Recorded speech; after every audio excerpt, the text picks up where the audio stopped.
A company gets hacked. Their security team scrambles to figure out what happened, which is normal. That's the job, but here's what's not normal. The American AI models they turned to for help wouldn't help them, not because the models couldn't, because the safety guardrails couldn't tell the difference between the people trying to catch the attacker and the attacker himself. So the defenders did something a lot of us would find uncomfortable. They reached for a Chinese-built AI model instead, because it would actually answer their questions. And welcome back to Darnley Cyber Cafe. Tune in, unwind with your preferred cup of Java, not script, and I'm your show host, Darnley. This week, the AI world had one of its periodic panic attacks. Two Chinese AI models landed almost back-to-back. Both frighteningly good, both free to download, and for about 48 hours, half the tech Twitter was convinced American AI labs were toast. I want to walk you through why that panic is mostly overblown, and then land on the part where the story isn't overblown at all, because it's a straight-up cybersecurity problem sitting in plain sight.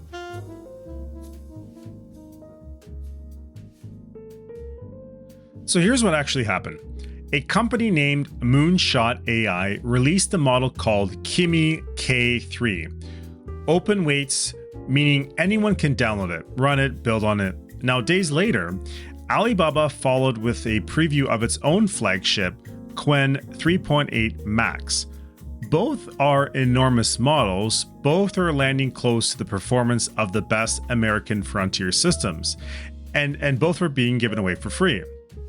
Moonshot reportedly had to pause new subscriptions because demand overwhelmed them. That's the headline. That's the part that made markets twitch and made a lot of people online start asking whether Anthropic and OpenAI are suddenly in trouble. But I do want to slow down here because free state-of-the-art AI model is one of those phrases that sounds like the end of the world for companies that spent tens of billions of dollars building their own models.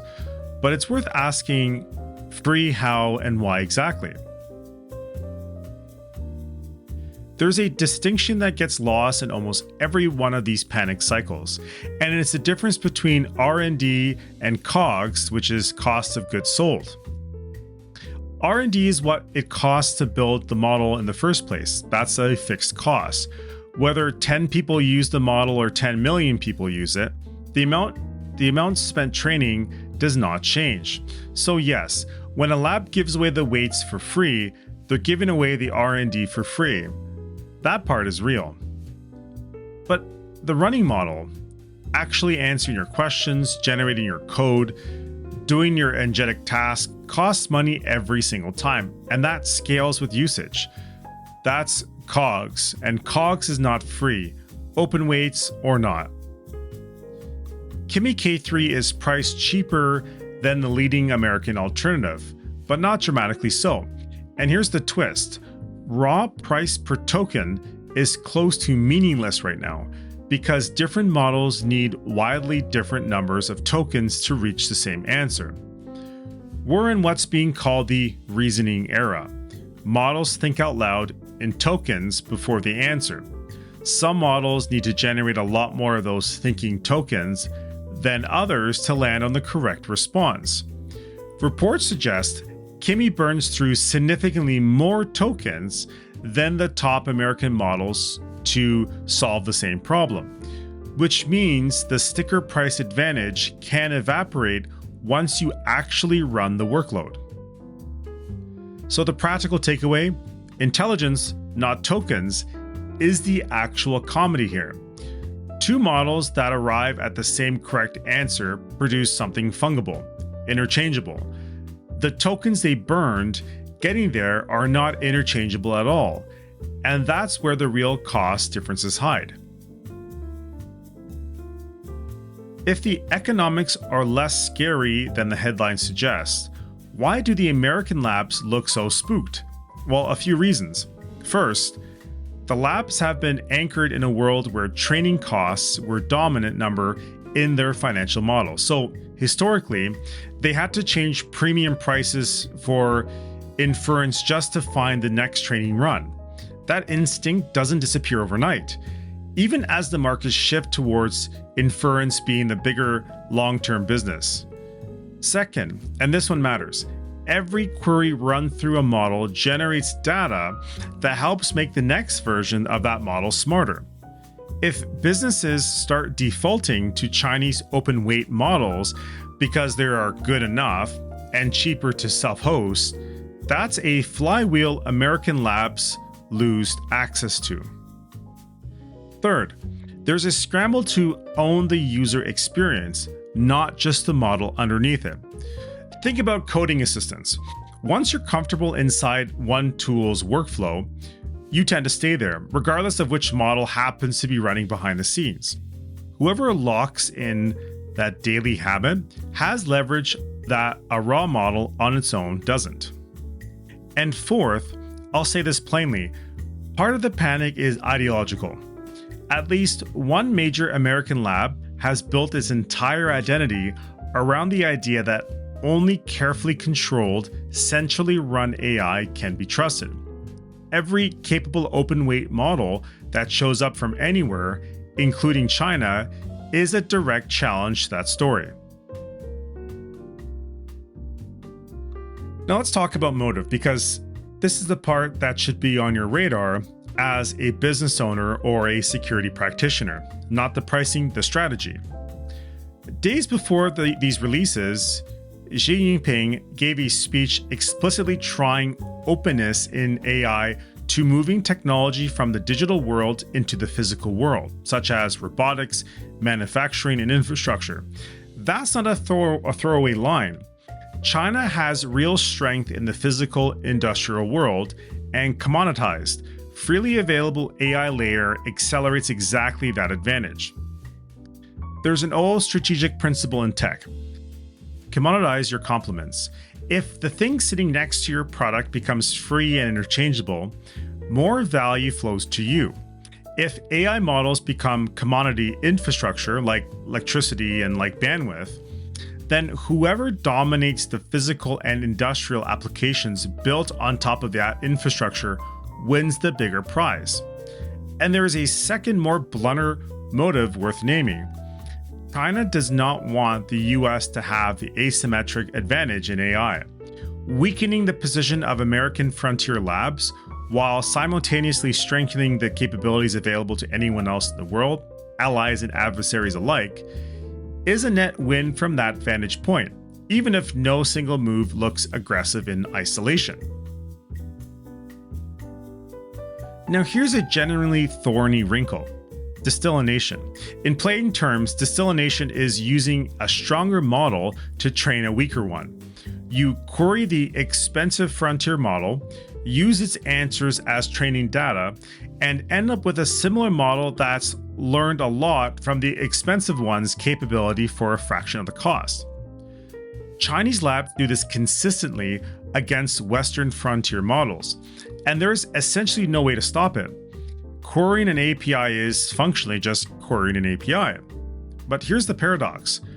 American open weight developers are bound by terms of service that forbid them from doing the exact same thing against US frontier models. So they cannot legally distill directly from the best American models, but they can turn around and distill from Chinese models, which themselves were built in part by distilling the American ones. It's the same knowledge, just launched through an extra step overseas. One proposed fix making the rounds is treat data collection for AI training as fair use and legally bar US companies from writing anti-distillation clauses into their own terms of service. Now, this logic is straightforward. You can't realistically stop distillation, so you might as well make sure American developers benefit from it as directly as Chinese developers already do. Everything so far has been an argument for why you shouldn't panic about Chinese models on economic grounds. Now let's go back to that cold open because this part is one piece of the story that deserves real concern. A well-known AI and machine learning platform, Hugging Face, had its production infrastructure breached by what its own security team described as an autonomous AI agent system. During the incident response, their team ran into a wall. The guardrails on the leading US frontier models couldn't reliably tell the difference between a security professional analyzing an attack and the attacker himself. So the models refused to help, right in the middle of an active breach, with thousands of log entries from the attacker still needing to be analyzed. Their workaround? They turned to GLM 5.2, an open source model out of a Chinese AI lab, ran it in their own infrastructure, and used it to analyze more than 17,000 log entries left behind by the attackers.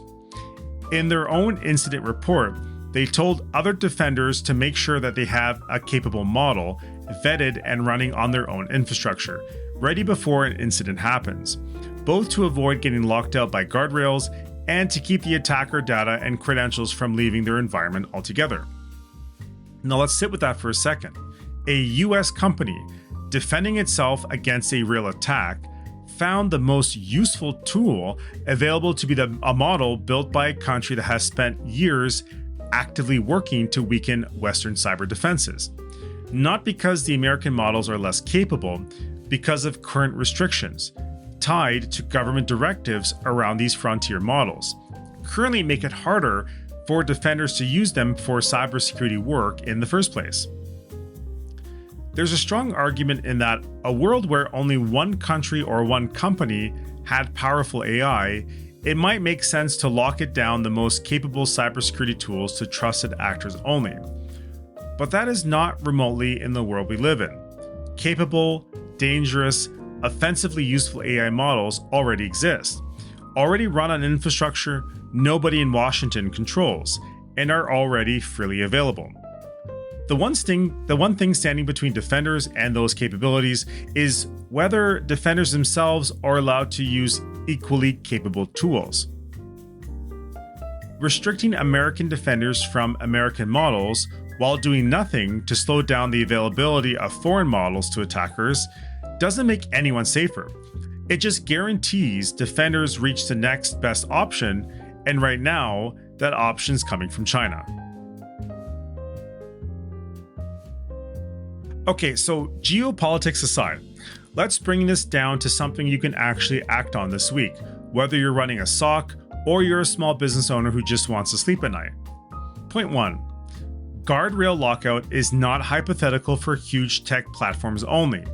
It can be hit by a team using AI-assisted tools for incident response.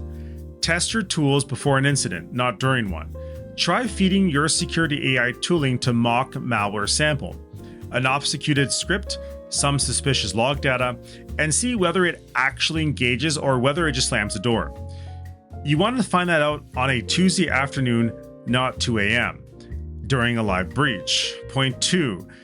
Don't let your incident response depend on a single AI vendor's rules of engagement. This is really time, no single point of failure lesson I've hammered on this show before, just applied to models instead of firewalls or backup vendors. Have a fallback capability, and ideally, one you actually control, something you can run on your own infrastructure if your primary tool goes down, gets rate limited, or simply refuses to help. Point 3, and this one worries me the most, shadow AI. When your approved tools stall out mid-incident, your team doesn't stop working. They go find something that will answer. That means attacker logs, credentials, and internal data can end up flowing into whatever unvetted models someone found on short notice, including models hosted in jurisdictions with very different data handling rules and, in some cases, direct ties to state actors with an interest in your data. That's the real exfiltration risk hiding inside good intentions. Point 4. Write it down. If you don't already have a documented AI usage policy for your security operations, which tools are pre-approved, where data is and is not allowed to go, and what your team does if the primary tool refuses mid-incident. That's a gap worth closing this quarter. If you work with an MSP or an outside security partner, ask them directly what their policy is. Point 5, treat AI policy like you treat CVEs. Something you monitor continuously, not something you set once and forget. Access to specific frontier models has already shifted more than once this year for reasons entirely outside any individual company's control. Export rules, government directives, sudden restrictions.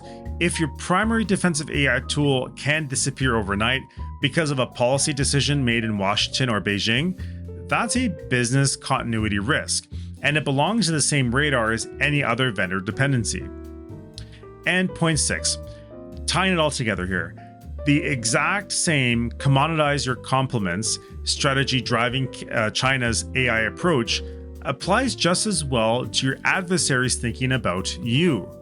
They want you dependent on a single fragile piece of your stack, whether that's one AI vendor, one MFA provider, or one backup solution.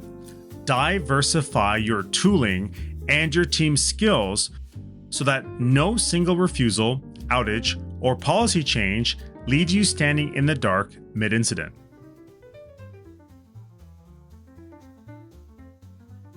If this one gave you something to think about, the economics, the geopolitics, or that hugging face story, Dark Roast subscribers are getting a deeper technical breakdown next week on model desalination mechanics and what vetting your own incident response model actually looks like in practice, including recommended architectures.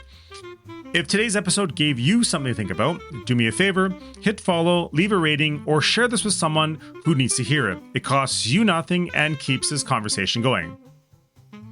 I'm Darnley, and this has been Darnley Cyber Cafe, where your digital exhaust stops here. Stay sharp, stay private, and remember, the less you leave behind, the less they have on you. Thank you for stopping by the cafe, and I'll see you next time.